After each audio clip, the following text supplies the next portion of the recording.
자, 하나님 말씀 보겠습니다. 마가복음 11장 15절부터 18절입니다. 신약 성경 마가복음 11장 15절부터 18절입니다.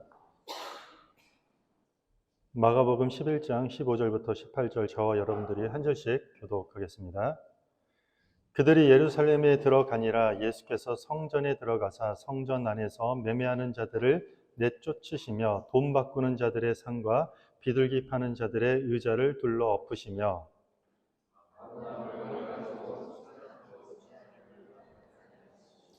이에 가르쳐 이르시되 기록된 바 내 집은 만민이 기도하는 집이라 칭함을 받으리라 하지 아니하였느냐.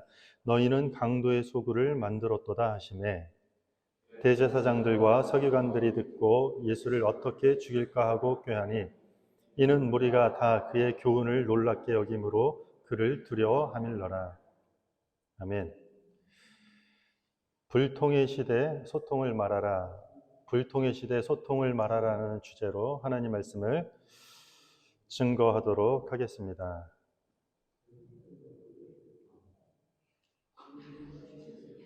무슨 소리인가요?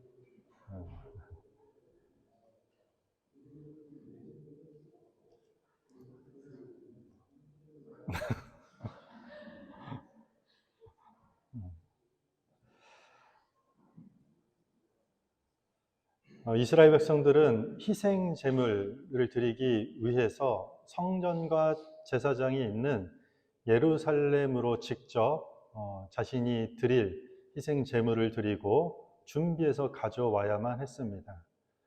그런데 제사장들의 검열을 통해서 흠없는 제물만 받아주기 때문에 차라리 먼 곳에서 희생 제물, 양이나 어떤 비둘기나 곡식들을 가지고 오다가 흠이 생겨서 제사에 드리지 못할 바에는 차라리 성전에서 판매하는 제물을 직접 구매하는 것이 여러모로 편리한 방법 중 하나라고 생각했습니다. 그래서 성전 안에는 이렇게 예배자들에게 필요한 각종 짐승들 그리고 곡식들을 매매하는 장사들로 북적대는 경우가 많았습니다.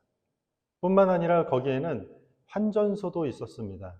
성전세를 보통 이스라엘 백성들이 내야 하는데 로마 황제나 이방신의 형상이 새겨져 있는 그런 돈들, 그런 화폐는 신성 모독이라는 이유로 교회에서 그것들을 받지 않았습니다. 그래서 성전세를 유대 화폐인 세겔로 바꿔주는, 교환해주는 환전상들이 성전 안에 자리를 잡고 있었습니다. 오늘 본문이 이렇게 지금 짐승들을 매매하고 돈을 환전하는 이런 분잡한, 분주한 모습의 성전 안의 장면입니다. 희생제사로 드릴 소, 양, 비둘기 등이 한쪽에서 판매되고 있었고 성전세로 사용되는 세계를 교환해주는 환정상들로 인해서 이 성전 안이 상당히 북새통을 이루고 있는 상황입니다. 뿐만 아니라 저희가 읽었던 대로 이런저런 물건을 가지고 성전 안을 왔다 갔다 지나가는 사람들로 인해서 성전은 말할 수 없이 무질서했던 분위기가 지금 연출되고 있습니다. 이렇게 무질서하고 난리통이 되어버린 이 성전에 예수님께서 지금 들어오십니다. 그리고 예수님께서 다음과 같은 행동을 하십니다. 15절과 16절을 보면 그들이 예루살렘에 들어가니라. 예수께서 성전에 들어가사 성전 안에서 매매하는 자들을 내쫓으시며 돈 바꾸는 자들의 상과 비둘기 파는 자들의 의자를 둘러 엎으시며 아무나 물건을 가지고 성전 안으로 지나다님을 허락하지 아니하시고. 예수님께서 지금 성전에 들어오셔서 어떻게 하셨나요? 장사하는 상인들을 지금 다 내쫓으셨습니다. 환전소와 비둘기 파는 자들의 의자를 다 둘러 엎으셨습니다. 성전을 이쪽 저쪽으로 물건 나르기 위한 지름길로 사용하는 사람들에게 그렇게 이용하지 말라라고 꾸짖고 소리 지르고 있는 모습입니다. 사복음서에 다 등장하는데요. 요한복음 2장에 보면 예수님께서 노끈으로 채찍을 만들어서 짐승들을 다 내쫓고 있는 모습이 등장하고 있습니다. 주님이 왜 이렇게 화가 나셨을까요? 시장통처럼 북적대고 사람들이 무질서한 모습을 보니 너무 정신이 사나워서 이렇게 화가 나셨을까요? 성전에서는 조용히 해야 되는데 사람들이 막 질서 없이 떠들어대니 좀 질서 있게 제대로 딱딱딱딱 이렇게 움직이는 질서 정연한 모습을 지켜야 하기 때문에 주님이 지금 이렇게 분노하셨을까요? 제사 드리기 위해서는 예루살렘 지역에 있는 사람들은 근교에 있기 때문에 편리하지만 먼 곳에 있는 순례자들은 어떨 때는 2, 3일, 멀리서는 일주일이나 되는 먼 곳에서 제사 드리기 위해 희생 제물을 드릴 양을 데리고 오다 보면 그 먼 거리를 오면 양에게 흠집이 생길까요? 안 생길까요? 생기죠. 성전에 와서 매매해서 구입하면은 여러모로 편리한 일이에요. 효율성 있게 잘하고 있다면서 주님이 오히려 칭찬해 주기는커녕 다 내쫓아 버리셨다라는 거죠. 황제 숭배나 우상 숭배가 가득한 시대에 그 상징이었던 그 황제 로마의 화폐 대신에 유대 화폐로 교환해 주는 성전세를 낼 수 있도록 환전소를 마련해 주면 이거야말로 온전히 하나님 앞에 순전하고 깨끗한 재물을, 아니 이 성전세를 드릴 수 있는 이 환전상들 잘했다고 칭찬해 주실 법도 한데 테이블을 다 엎으시고 화를 내고 있는 모습입니다. 예수님께서는 성전에서 매매하는 장사 행위와 그리고 돈을 바꾸는 환전 행위 자체를 지금 비판하는 것이 아닙니다. 문제는 다른 곳에 있습니다. 제사장들이 이런 매매상들과 결탁을 해서 희생제물을 고가에 판매하는 것을 허락합니다. 그래서 부당 이익을 그들이 취득하게 하고 성전에서 매매한 제물은 설령 흠이 있더라도 제사장들이 눈을 감고 받아주는 문화가 자리를 잡았습니다.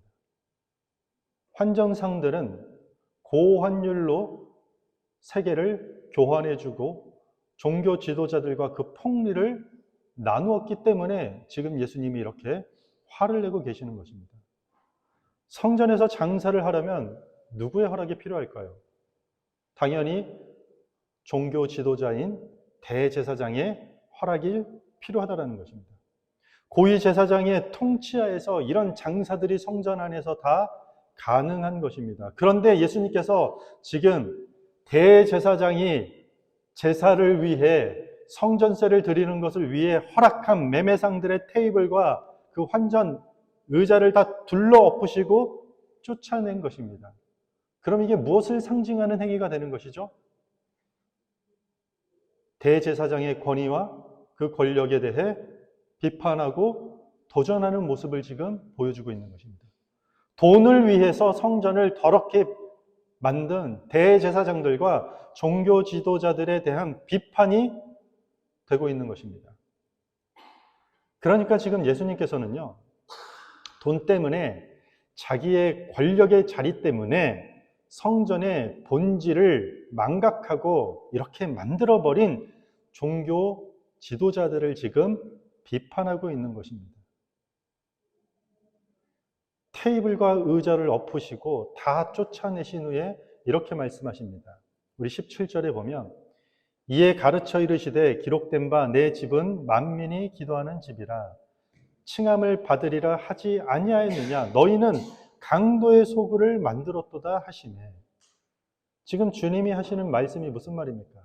성전은 만민이 기도하는 집인데 너희는 지금 이 성전을 강도의 소굴로 만들었다고 지금 말씀하시는 거죠. 이 너희가 누구일까요? 대제사장들.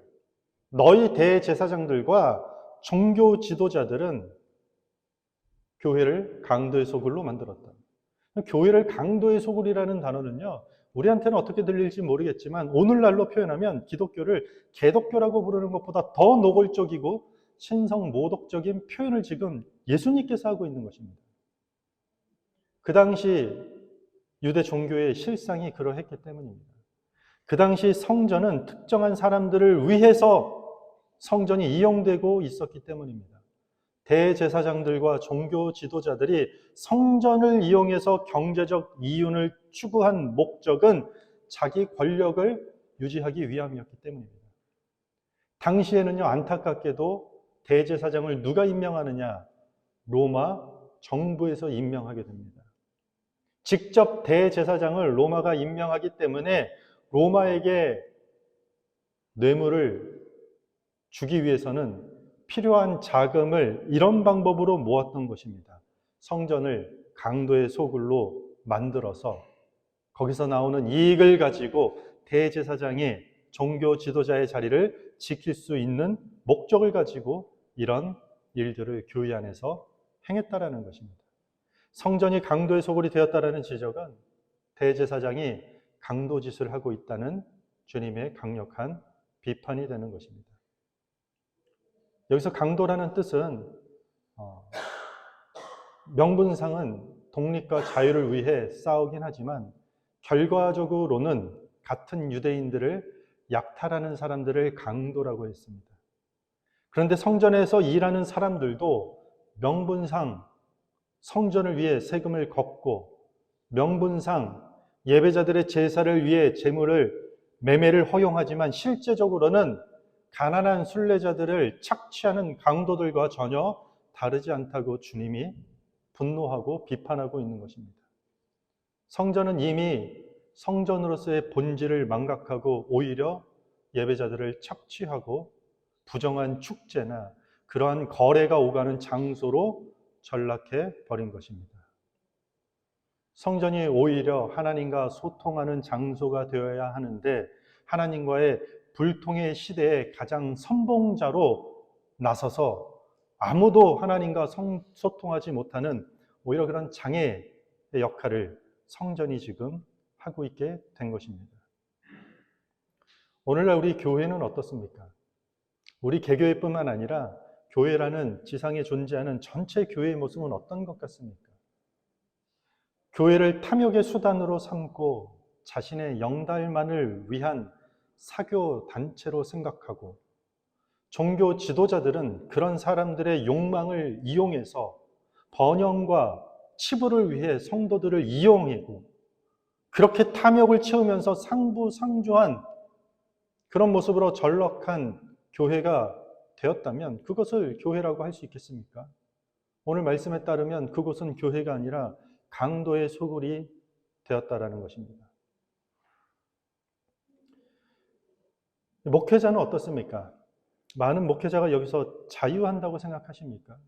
목회가 한 교회에서 경력을 쌓아서 더 큰 교회로 옮겨가는 수단으로 삼는 경우가 우리 주변에 너무 많지 않습니까? 직분자들은 어떻습니까? 교회에서 임명된 직분으로 교회를 더 열심히 섬기는 것이 아니라 오히려 교회를 자기 마음대로 하려는 수단이 되는 경우가 훨씬 더 많습니다. 예배자들은 어떻습니까? 예배를 통해 하나님을 만나는 목적은 사라지고 사람을 만나는 사교의 수단으로 예배가 변질되는 경우가 너무 많습니다. 이런 모든 사람들이 교회를 강도의 소굴로 만드는 자들이라고 할 수 있는 것입니다. 지금 예수님께서는 강도의 소굴이란 지적은 예레미야 말씀을 지금 배경으로 하고 있는 것입니다. 우리 예레미야서 7장 11절 여러분들이 한번 화면을 보시고 읽겠습니다. 시작.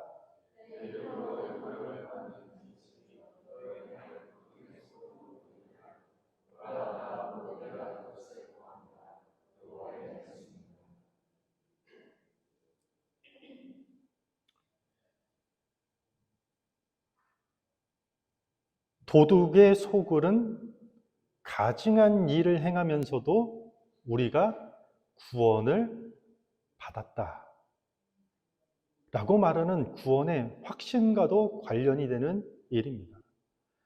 성전이 이러한 구원의 확신을 주면서 다른 어떤 가증한 일을 할 수 있도록 하면 그것이야말로 성전 자체가 강도의 소굴이라는 뜻입니다. 무슨 말이냐면요, 백성들로 하여금 만약에 성전 밖에서 무슨 일을 저질렀던지 간에 자기들의 사죄를 얻고 교제를 나누고 있다고 생각하도록 만듦으로써 성전을 죄를 짓고도 숨는 안전한 장소로 만드는 것에 대해서 지금 비판을 하고 있는 것입니다. 우리가 어떤 죄를 지었든지 간에 그 거대한 희생 제사의 효력을 의지하게 하는 거짓 종교적 신뢰를 지금 지적하고 있는 것입니다. 화려한 희생 제사가 낳은 왜곡된 종교적 평안을 지금 지적하고 고발하고 있는 것입니다. 거짓으로 자기 이익을 취하고 다툼과 분쟁을 일삼고 어려운 이웃을 우리가 외면한다 할지라도 어떤 우리가 신앙생활이라고 하는 이 제도화된 종교와 그리고 우리 삶에 딱히 어렵지 않은 넉넉한 물질이 주는 안락함과 특권에 길들여져 있다면 그것은 교회가 아니라 강도의 소굴이 될 수 있다는 것을 경고하고 있는 것입니다. 예수님께서 지금 성전에 들어오시기 전에 하신 일이 있습니다. 잎은 무성하지만 가까이 가서 보니까 열매 맺지 못하는 무화과 나무를 다 말라서 죽겠다라고 저주를 하십니다. 그리고 오늘 본문이 끝나고 성전에 나가시면서 제자들이 바라보니까 정말 그 무화과 나무가 다 말라버린 것을 제자들이 목격하게 됩니다. 겉으로는 열매가 무성한 것처럼 좋아 보이는 무화과 나무를 통해서 강도의 소굴이 된 이 성전이 마치 열매 없는 무화과 나무와 같다고 지금 이야기하는 것입니다. 잎은 무성하여서 멀리서 보면 그럴듯해 보이지만 가까이서 보면은 열매가 없다라는 것이에요. 바울의 표현에 비하면 경건의 모양은 있으나 경건의 능력이 너에게 없다. 당시 성전은요, 지금으로 비교하면 축구장 35배 규모의 크기예요. 엄청난 크기의 성전이에요. 그 당시 가장 거대하고 가장 화려한 건축물이 바로 이 성전이에요. 요세푸스라는 역사가에 의하면 AD 66년에 6월절에 하루에 제물로 드려진 양의 개수가 25만 마리가 된대요. 그러면 얼마나 평상시에도 많은 사람들이 와서 제사를 드리겠어요. 그리고 그 제물이 태워지는 그 연기가 예루살렘 성전뿐만 아니라 그 마을 도시를 가득 채우고 있는 것입니다. 얼마나 많은 사람들이 성전에 와서 예배를 드리고 화려한 제사가 매일매일 진행되고 있는 것이에요. 성전 안에 들어오면은 재물을 편하게 살 수 있게 매매상들이 거래가 활발하게 움직여지고 아무런 이방 황제나 어떤 로마 우상들이 새겨져 있지 않은 세겔로 돈을 환전해줘서 그것을 가지고 온전한 성전세를 드릴 수 있게 북적대면서 사람들은 그 안에서 종교적인 생동감을 아주 가득 느꼈을 것이라는 것입니다. 그런데 성전은 마치 잎이 무성한 무화과 나무처럼 화려하게 보였다라는 것이에요. 그러나 열매 없는 나무처럼 가까이 주님이 성전 안에 들어가 보니 주님의 눈에는 각종 희생 제사와는 관습들은 진정으로 경배하는 마음 없이 행해지고 있었다라는 것이죠. 특정한 사람들의 이익에 많은 사람들의 종교심이 이용되고 있었고 예배자들은 어느 순간 그렇게 예배하는 타성에 젖어서 하나의 종교 행위로 예배가 고착화되고 굳어져 버린 것입니다. 그래서 주님은 그들을 향해서 이 집은 만민이 기도하는 집이다라고 지금 소리를 지르고 있는 것입니다. 이 모습이 어떤가요, 주님이? 오호라, 이 집은 만민이 기도하는 집이니라. 이렇게 얘기하셨을까요? 핏대를 세우고 막 쫓아내면서 그 난잡한 상황 속에서 얼마나 고래고래 소리를 지르셨을까요? 하나님의 집은, 성전은, 교회는 만민이 기도하는 집입니다.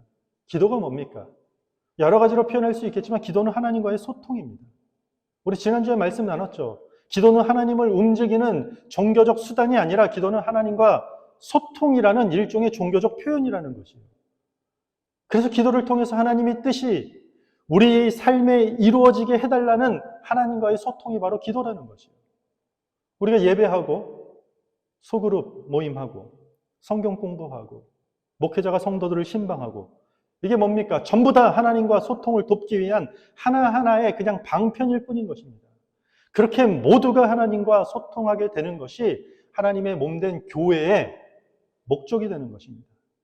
그래서 우리가 증인이 되는 것이고 선한 일에 열심인 백성으로 교회를 세워야 하는 것이 우리의 사명이 되는 것입니다. 전도를 통해 사람을 숫자를 불리고 거기서 모아진 자원과 힘을 가지고 세상에 영향력을 행하고 구제를 잘하는 그런 공동체를 세우는 것이 교회의 목적이 결코 아니에요. 교회는 한 사람 한 사람을 하나님의 사람으로 세워서 예배당이 아니라 예배당 밖에서도 세상에서 하나님의 뜻을 따라서 거룩하게 잘 살아가도록 훈련도 하고 양육도 하고 양성하고 격려하고 위로하고 서로 도우면서 힘을 내는 곳이 바로 교회라는 것이에요. 그래서 우리가 매번 강조하는 게 뭐죠? 삶의 예배예요. 삶으로 가서 하나님의 선하시고 기뻐하시고 온전하신 뜻을 따라서 살아가는 삶으로 드리는 예배가 합당한 예배가 되는 것입니다. 우리 교회가 강도의 소굴이 되지 않기 위해서, 그러니까 하나님과 소통이 전혀 안 되는 그 불통의 교회가 되지 않기 위해서 하나님과 소통하는 삶의 예배가 우리 삶의 신앙 가운데 기반이 되어야 하는 것입니다. 그렇다면 우리는, 저와 여러분들은 나에게 있어서 교회는 어떤 곳인가? 여러분들에게 있어서 교회는 어떤 곳입니까? 행여나 내 이익을 채우기 위해 사용되는 수단으로 교회의 모든 어떤 곳이 이용되고 있지는 않습니다. 물론 우리 교회는 개인의 만족과 이익을 채울 만한 자리도 없고 기회도 거의 없을 것입니다. 대부분 저희 성도들은 그렇지 않을 것입니다. 그러나 혹시라도 비록 교회 밖에서 어떻게든 내 마음대로 살아간다 할지라도 교회에서만큼은 내가 개인의 이익을 채우지 않고 이렇게 주일 예배를 드리고 있기 때문에, 작은 교회에 내가 자리 하나 채워주고 있기 때문에 그렇게라도 작은 교회를 섬기고 돕는다라는 자기 만족을 채우는 수단도 될 수 있다는 것이에요.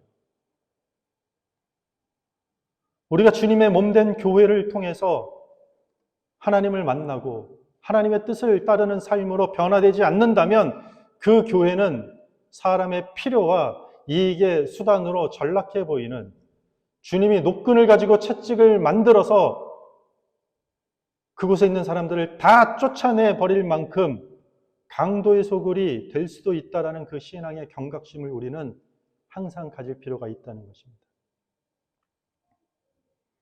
2000년 역사 동안 기독교는 눈부신 성장을 했습니다. 초대교회는 어떻습니까? 지하에서 예배드리고 예배드리다가 끌려가서 사자밥이 되기도 하고 목숨을 걸고 숨어서 예배드려야 되는 시기가 있었습니다. 그러나 현대 21세기의 교회는 어떻습니까? 특히 캐나다에 사는 저희는 어떻습니까? 우리가 원하면 마음껏 예배드릴 수 있고 눈부신 성전을 해왔습니다. 크기뿐만이 아닙니다. 여러분들 잘 갖춰진 교회 가면은요, 얼마나 화려한 시스템과 웅장한 시설을, 이런 걸 치장한 지 오래입니다. 교회들을 살펴보면은 정말 셀 수 없는 이벤트들과 많은 프로그램들이 넘쳐납니다. 다 할 수도 없어요. 너무 많아서. 예배의 종류도요, 수십 가지가 됩니다. 만들다 못해서 예배 앞에 무슨 예배를 드리죠, 이제는? 특별 무슨 예배. 특별하지 않는 예배가 어디 있습니까, 여러분? 하나님 앞에 드린 예배. 헌금의 종류는요, 100가지가 넘어요, 이제. 현대교회는 잎이 무성한 무화과 나무처럼 이미 웅장함과 화려함을 갖춘 지 오래예요. 멀리서 바라보면 교회만큼 화려하고 웅장한 장소가 없습니다. 우리가 스스로 물어야 될 질문은요, 이것이 종교적 쇼인지, 잎사귀는 풍성한 무화과 나무이지만 정작 열매는 없는지, 이 화려함 이면에, 이 종교적인 이 익숙한 종교 행위 이면에 자기 배만 불리는 사람들은 없는지, 자기 경력을 쌓고 명성을 쌓으려는 의도를 가진 부패한 사람들이 존재하지 않는지, 순수한 종교심이 어느 순간 이용되어서 결국 하나님과 소통하지 못하는 종교인으로 성도들이 전락해가고 있지는 않은지, 교회가 하나님의 말씀을 따르는지 아니면 그냥 세상의 대중적인 종교적 그냥 트렌드를 따라가고 있는지, 교세를 늘리기 위해서 바른 가르침이 외쳐지기보다 예배 속에서 거짓되지만 안정감과 편안함을 무한 제공하는 그런 교회가 되고 있는지, 그러니까 우리가 선 곳이 하나님과 전혀 소통이 없는 불통의 자리인지 우리가 이것을 묻고 확인할 필요가 있다는 것입니다. 오늘날 우리 교회들은 몸집은 커졌지만 열매를 맺어내는 그 생명력을 상실해 가고 있습니다. 교회가 사람들의 욕망을 채우려는 기호에 초점을 맞추려는 순간 본질은 다 잃게 되는 것입니다. 그래서 성전 장사꾼들의 테이블을 뒤집고 내쫓으시면서 이 불통의 시대를 향해서 이 집은 만민이 기도하는 집이니라. 다른 말로 하면, 오늘 말씀의 제목대로 하면 여기는 하나님과 소통해야 하는 장소다라고 목청껏 외치고 있습니다. 혹시 우리의 마음 안에 그런 게 있나요? 교회 안에서 불만족스러운 것 다 있죠. 아니면 조금 긍정적인 표현은 교회 안에 이것이 있었으면 좋겠다라는 원함과 필요가 다 있을 것이에요. 여러분들뿐만 아니라 저도 있어요. 우리 교회가 좀 이랬으면 좋겠다. 우리 성도들과 좀 이런 모습이었으면 좋겠다. 다 있을 것이에요. 그런데 정말 우리 안에 이곳이 하나님과 온전히 소통하는 공간이 되길 원합니다. 다른 원함과 우리의 필요와 우리 어떤 목적들, 있어도 좋겠지만 없어도 그만인 것들, 하나님, 그게 안 될지라도 하나님과 소통하는 온전한 교회가 되길 원합니다라는 그 중심이 우리 안에 얼마나 있냐는 것입니다.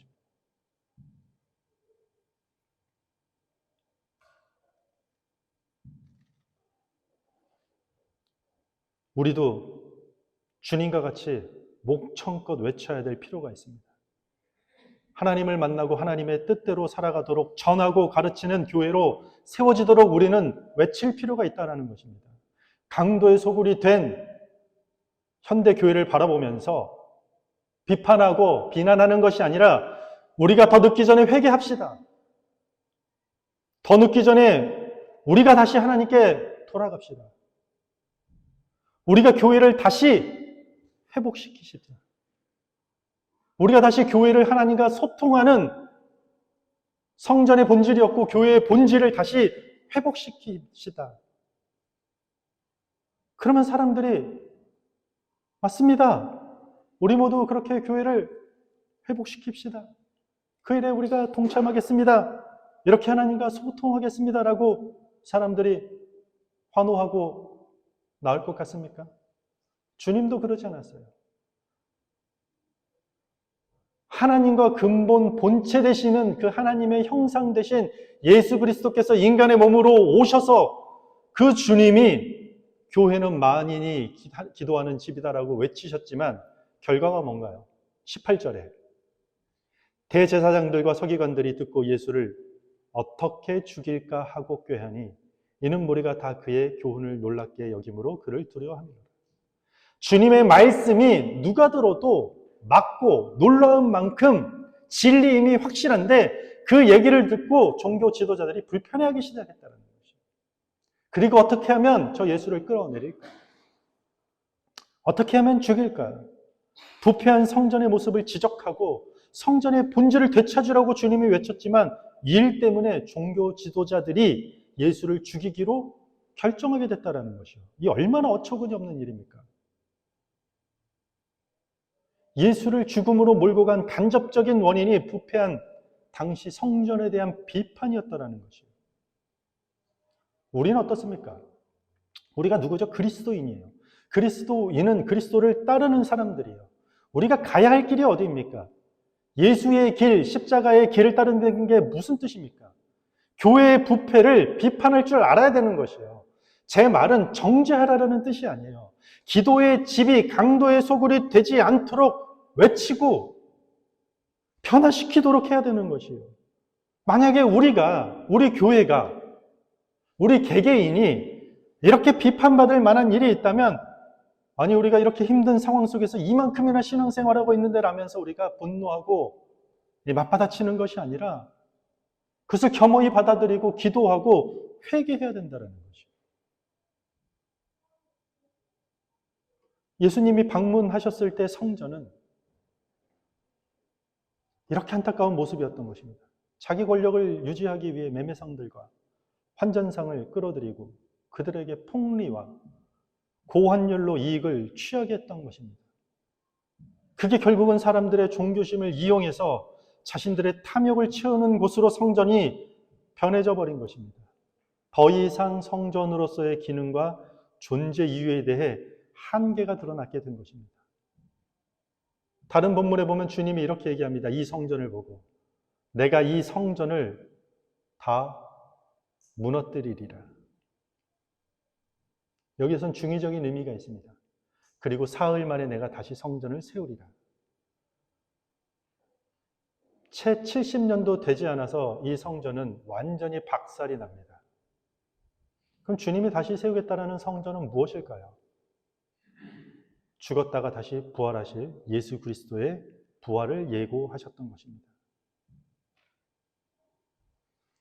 성전이 교회가 교회로서의 기능과 존재 이유에 대해 한계가 드러나고 교회의 기능을 잃게 되고 더 이상 교회가 교회답지 못한 교회가 되면 하나님께서는 그 교회의 문을 닫으신다는 것입니다. 교회가 자기 만족과 이익을 위해 사용되는 종교적 수단이 된다면 하나님과 불통하는 강도의 소굴이 되는 것입니다. 가시적 교회가 사라진다 할지라도 우리는 또 다른 강도의 소굴을 찾아서 거기서 내 이익을 찾아내고 내 종교심이 이용된다 할지라도 그 이면에 숨어서 종교적 행위에 숨어서 우리가 거짓된 평안함을 누릴 수 있게 된다면 우리는 여전히 강도의 소굴 속으로 들어가고 있다는 것입니다. 교회는 만민이 기도하는 집입니다. 교회는 예배하고 기도하며 찬양하면서 하나님과 소통하는 공동체가 되어야 할 것입니다. 지역의 목사님들을 만나게 되면 지난주에 세미나를 갔다 왔는데 좋은 얘기, 우리 사람들 특징이 그렇죠. 좋은 얘기보다 안 좋은 이야기 하길 좋아하죠. 안 좋은 이야기를 저도 많이 듣게 돼요. 목사님들도 기쁜 이야기보다는 힘드니까 힘든 이야기를 막 하게 돼요. 듣다 보면 교회 가운데 일어날 수 없는 일들이 너무 많이 일어나는 것이에요. 한 목사님이 부임해 갔는데 2달 만에 부목사님이 나가면서 퇴직금이랑 다 받고 교회에서 축복해서 내보냈더니 정확히 300m 앞에 성도들 20명을 빼내서 개척을 했대요. 너무 힘들다라는 것이에요. 다른 주에 있다가 왔는데 오자마자 2달 만에 겪은 상황이라는 것이에요. 교회 안에 일어나는 일이에요. 성도들의 종교심을 이용한 목사만 문제입니까? 아니면 그렇게 편리대로 쫓아가면 신앙이 괜찮을 거라는 그 신앙의 합리화에 빠져 있는 성도들도 문제 아닙니까? 교회 본질을 우리가 망각하지 않길 바랍니다. 이번 한 주간 하나님과 소통하시길 바랍니다. 우리 시대가 어떻습니까? 세대 간의 갈등, 젠더 갈등, 정치적 갈등, 도무지 소통이 어려운 이 불통의 시대 속에 우리가 살고 있습니다. 이념이 바뀌고 종교적 이유로 전쟁이 끊이지 않고 우리가 어디서 소통해야 됩니까? 우리의 소통 창구는 어디고 우리가 소통해야 될 대상이 누구이겠습니까? 우리는 주님의 몸된 교회를 통해서 하나님과 소통해야 됩니다. 하나님과 소통하며 그렇게 하나님의 뜻을 삶에서 이루어내시기 바랍니다. 예배 우리가 잠깐 모이는 소그룹을 통해서 성경 공부 시간을 통해서 여러분들이 집으로 돌아가셔서 기도하는 그 시간들을 통해서 하나님과 깊게 소통하는 저 여러분들이 되길 바랍니다. 말씀을 마무리하겠습니다. 불통의 시대 속에서 행여나 우리가 나도 모르게 습관이 되어서 고착돼 버린 종교적 행위에 숨어서 안정을 찾으려 하지 않길 바랍니다. 우리의 교회가 강도의 소굴로 전락하지 않도록 우리는 하나님과 계속해서 소통하는 성도가 되어야 될 것입니다. 그 하나님과의 소통을 전하고 말하는 교회와 성도가 되기를 주님의 이름으로 축복합니다. 다 같이 자리에 서서 찬양하겠습니다.